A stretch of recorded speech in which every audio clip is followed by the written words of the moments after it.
guys, it's Titus from Titus TV, and in this video we talk about understanding your class and role.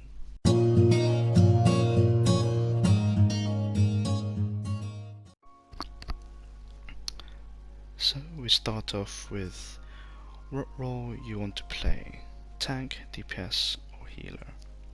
On this video I'm going to talk about the DPS role. Now I play as a tank for my main role, but I also play as a DPS for my second role. Now there's lots of clips online about DPS rotations, which I'll also put on this video, but we're gonna mainly talk about why you place skills on either front or back bar and why using them in certain order. On this one here,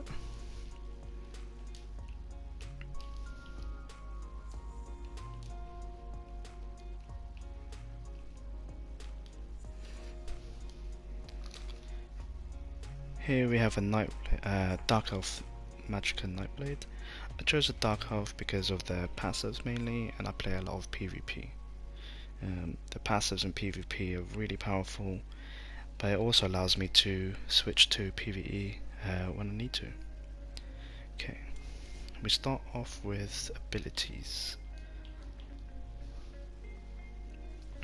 Now when it comes to abilities, make sure that you read each ability, because that will really help when it comes to what skills to use and why. So we start off with Assassination Tree on your Nightblade. Now ultimate, there's so many different variations of this, but personally in PvE I usually like to have in cap on the first one. So you read that one, does the Z-Samus damage, but ultimately we don't actually use this particular bit for the damage itself. I mean, the damage is a plus, but it's mainly down to the passive. So as you can see there, when it is slotted, you restore 100 magic and stamina when you deal damage with a light or heavy attack on an enemy with a negative effect on them. So any negative effect, so it debuffs dots on an enemy, you'll get those resources back. Now those coincide with your passive as well. So as you can see here, for each assassination ability slotted, you get weapon and spell critical ratings. As you can see, my current bonus, because I've only got 2 on there. So put this on here. So now let's say I add another one into my skill bar. As you can see here, the value of the passive will increase. So generally, we're going to build a PvE skill bar on a front bar and a back bar. So as you can see, it tells me there a primary bar. So let's just put the primary bar there, and then we got that one there.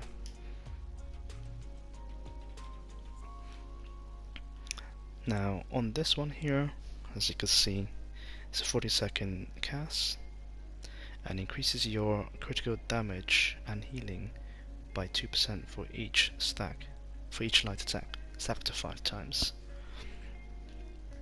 So how that works is you cast it while it's active, attack it.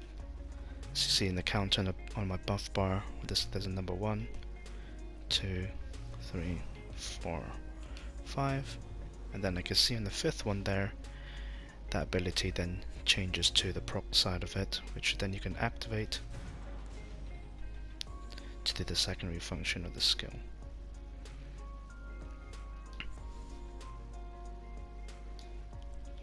Onto that. So as you can see here, on the passives as well,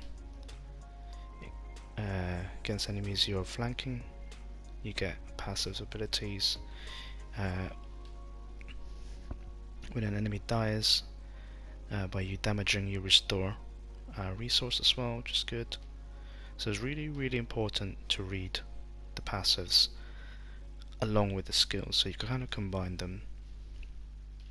So on this one here, you see increases your critical damage by 10% with an assassination ability slotted. So any one of these. So you just need one, as you can see. So if you have at least one skill on each bar, you always get 10% crit damage. The secondary passive part on this is the minor savagery, which you provide to your group. So each class has something similar to this, which they provide group synergies with, or group composition. This is why you will see in trials and videos they have certain classes for depending on the buff they provide to the group. Okay, so now go into the shadow. So on this one here, we're gonna just create the PvE. So this is my backup. So I'll be putting twisting path onto here. So as you can see here, we're not gonna really read about the major expedition, but it's the bottom part there. 1827 magic damage to enemies in the target area every 1 second. So you can see there, they're getting damaged.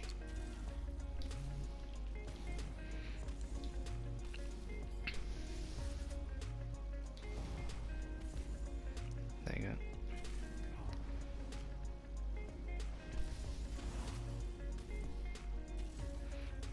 Okay.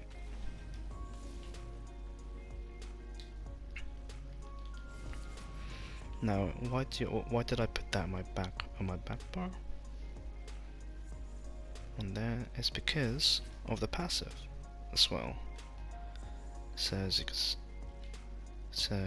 see here, when I cast it, this will provide me with defensive resistance, and also it gives me health when it's slotted.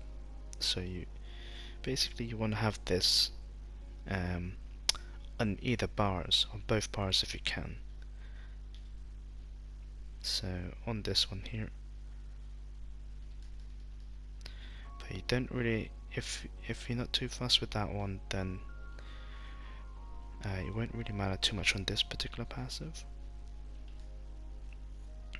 But you can put the ultimate on the front bar, but we already spoken about why I put that as a front. So you can put this on the front bar if you want, but there'll be a reason why I put it this way here. Now siphoning. So on this one here, it's another, it's a particularly strong ability. So I'll have that on my front bar. So on this occasion, so you can use this if you want to in your rotation. Some people don't, but they mainly have it for the passive, which is this one here, Magicka Flood. Increase your max Magicka by 8% while a siphoning ability is slotted. And you also get a healing done for each one. So if you can, you want to make sure that you have one on each bar. So as you can see on this one,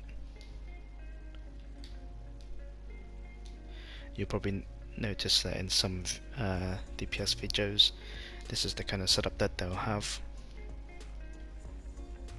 So on this one here, as you can see, this is a really useful passive. When every time you drink a potion, you get an ultimate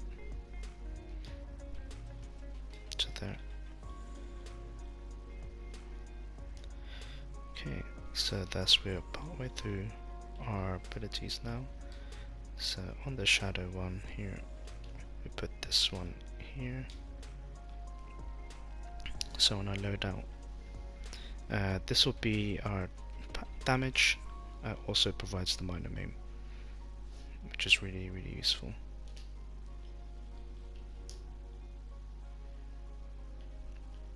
So now this one is one of your main abilities.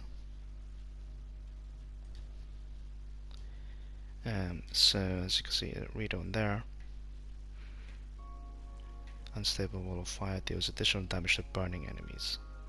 So you, as well as you get the damage over time when you cast that, you also get the additional effects depending on the kind of staff type that you equip on this one. So the most common one is a flame staff. Then you also read the passive. So additional on the top one there, for example, when you do heavy attacks. So this one here, as you can see, that's useful for the extra damage and sustain for depending on the class.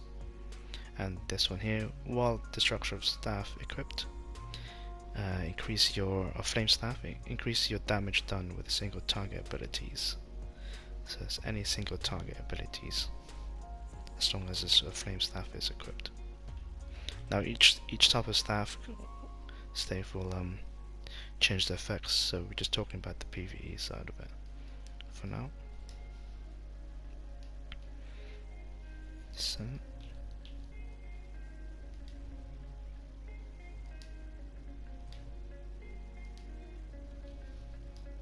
now generally you have different spammables, so to start off with, as soon as you get to 160, you'll probably end up using this one a lot, Swallow Souls.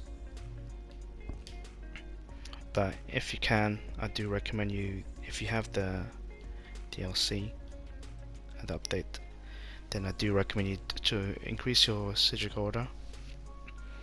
So one, you can unlock all the passives for the additional damage. As you can see, his passives again reduce the costs, additional damage, defense. So this is the one that you will want to have. Elemental weapon, the Magicka morph, either Magicka or Stamina morph on that side. And then, so when you do get to 60, you will also need to get your Fighter's Guild, Mage's Guild, and Undaunted.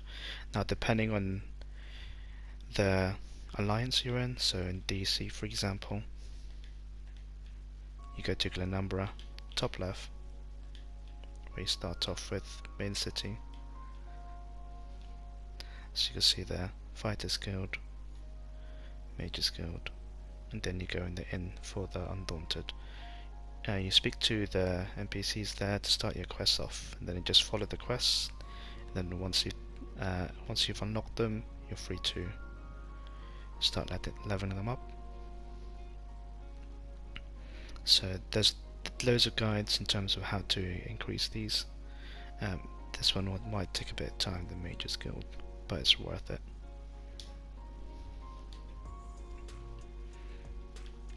So on this one, we're going to get the Mage's Guild ability in the light. So more for it to in the light on the Mage's Guild. So as you can see, you're not actually using it for the ability itself, just for the passive when you're slotted.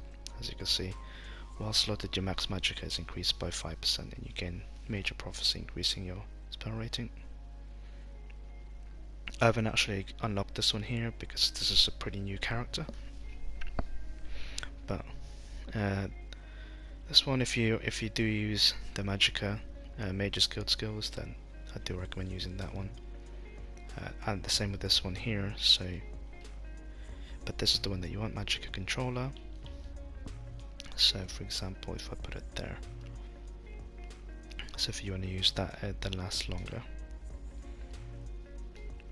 And finally, same thing on the Sigil tree. You want to go and channel the acceleration in Trials itself, but for damage purposes, you want to go into Fighter's Guild right down the bottom, Barb Trap. Now, so on this one here, this one is triggered.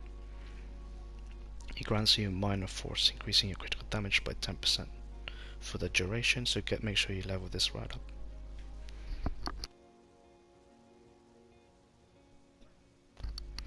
Now, also get the passive for Fighter's Guild, allows you to, it's to reduce the cost when it's slotted.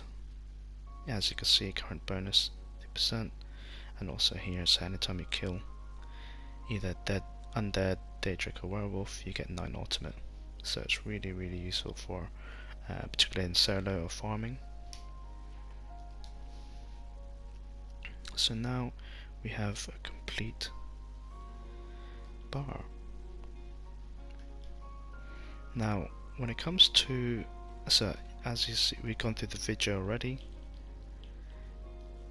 why I've placed them in this order. So it's primary one. So this is the bar that you're going to be mainly staying on, and that's why I've put a put. So on this setup, you probably noticed is I've put long skills on the back bar. So you'll be placing them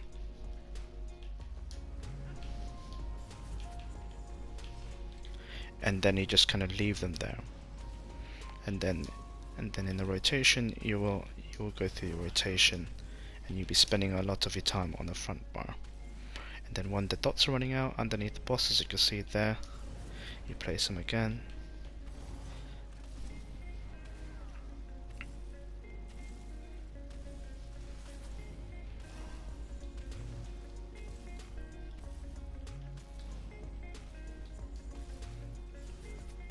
Onto there. So as you can see there, I'll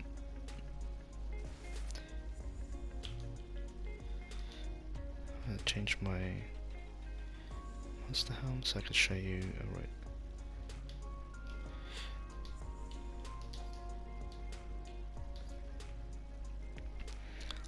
So in a lot of videos you see a rotation and how to do this, and I'll go through that with you as well. But to start off with, when you do start the game, a lot of times you're either going to be doing a lot of heavy attacks and then you just do this, which is natural in what you want to do. You think naturally you're going to do a lot of damage with a heavy attack, which you are, but over the course of a period of time you will actually do a lot more damage by just doing a light attack.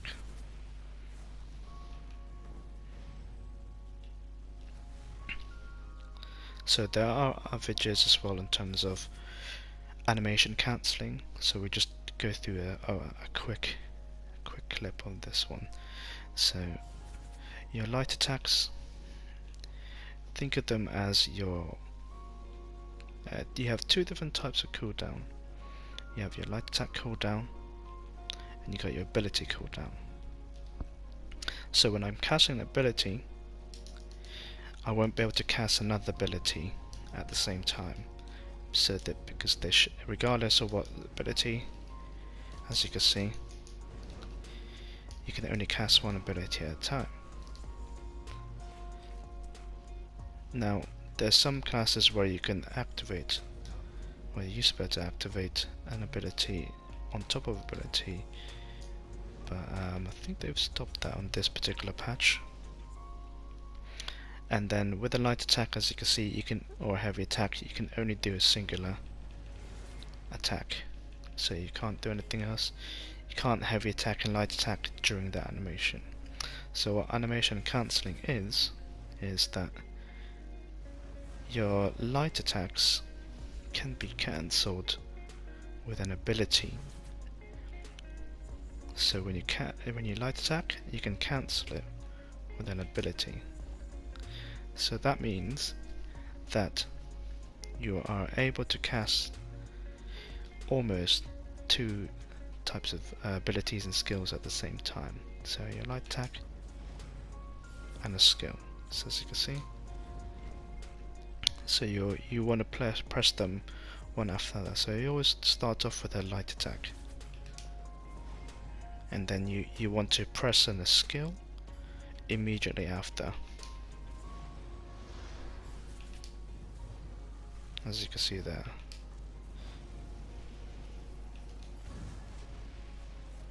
So that is how so when it comes to rotation,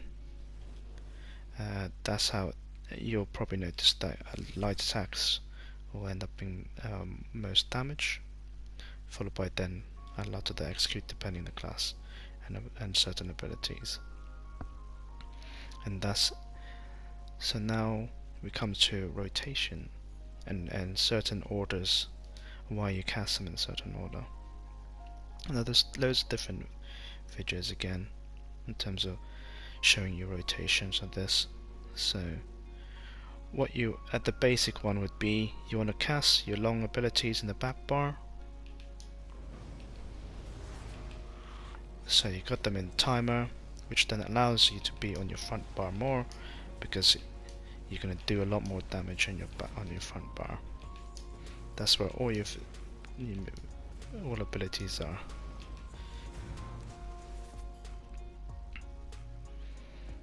Now when it comes to placing them in different orders, that really comes down to class and the duration of the skills. So as you can see here, duration 12 seconds, 20-second duration, and this one's 18 seconds and 10 seconds. So so this is how you build a rotation journey. So I know that as soon as I cast a blockade, I have 10 seconds before that runs out. So that basically determines how long my rotation is. So just give you an example. I cast this. So I've cast 2 abilities straight after that. So I know I've got 8 seconds left before the blockade runs out. And now you have to remember, a light attack and a skill is just over a second each. So as you can see here, 1, 2, 3, 4, 5, 6, 7, 8. As you can see there, that explosion in the back, that means that I need to go and cast my blockade again. And that's how you build your rotation, based on the duration of them and what they do.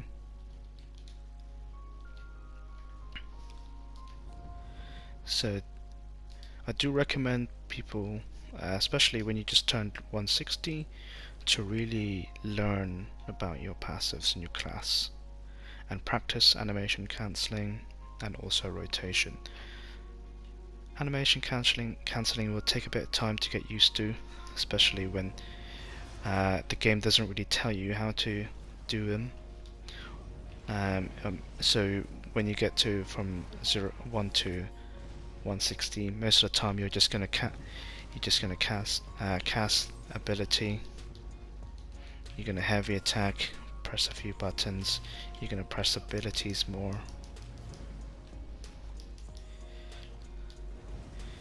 So it's really important to learn.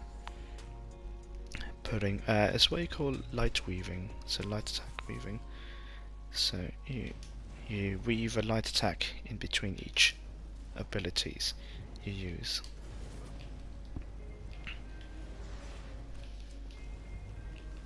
And once you got used to this will be get you ready to do dungeons, and they go to group dungeons and learn more about mechanics, and then also allow you to level up to max CP.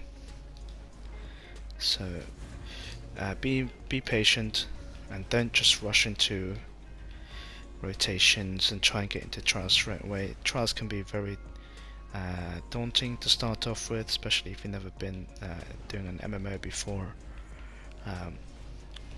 And on this particular cases, a lot of people,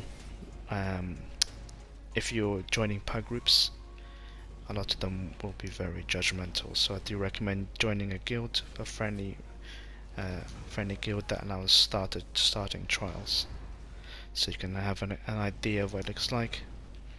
But rotation wise, that will determine what you can bring to the group.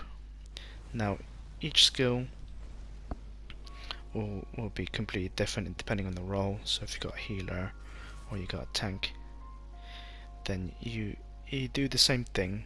So you choose a skill, read what it actually says and passive wise, and then place it on the front or back bar, depending on the duration or what skill you prioritize onto there. And then once you start getting used to this and practicing it more, then you'll be ready to go into dungeons a lot more confident with vet dungeons, and then inevitably into trials. A lot of people would want to go to trials at least once. Not everyone will, but it's a nice experience, and people will end up enjoying it a lot onto there. I mean, you can bring this knowledge into PvP. PvP, you don't really have a rotation as such. You have more of a combo, because in PvE, most of the time you'll be fighting something for a duration, so you want to get the maximum damage during that duration as an overall damage per second, hence DPS. In PvP, it's more about playing chess and then bursting someone down onto there, so which we'll get into another video at one point. I'm going to show you some battleground and open world clips onto there. Well, I hope you guys enjoyed this video. It's the third part of the series of the 160 CP and beyond. So and then open up for, just wait for the next video, which will open up soon. Okay, thank you guys, and see you in the next video.